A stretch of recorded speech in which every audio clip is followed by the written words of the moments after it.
一般老一辈拢认为讲，查甫人若是生囝了后做回来这段时间，较莫爬楼梯、落楼梯，若无开去伤到骹头骨。原来这拢是有根据，因为医生讲到，为医学角度来看，查甫人有生的时，这个胃就会分泌松灵素，这个骨盆会紧就较会松冷，因为安尼较有法度春秋，互囡仔伫内底，有可能影响到身躯其他部位关节的筋，就要半年了后才会慢慢啊恢复。若是做回来时，骹头骨就要动真大的力头，可能就会提早引起退化性的关节炎。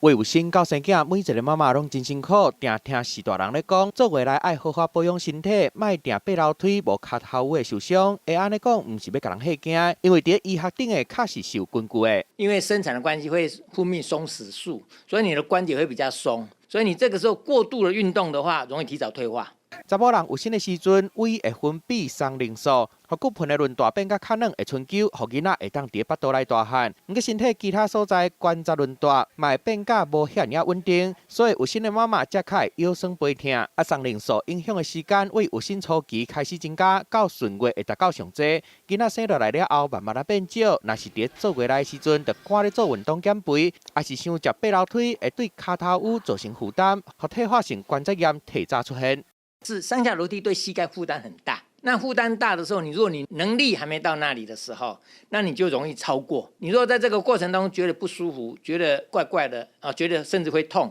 那这就表示过度了。物理治疗师建议，做月来的时阵会当做一寡增加困袂来的训练，唔若减轻关节的负担，嘛会当避免退化性关节炎提早出现。记者综合报道。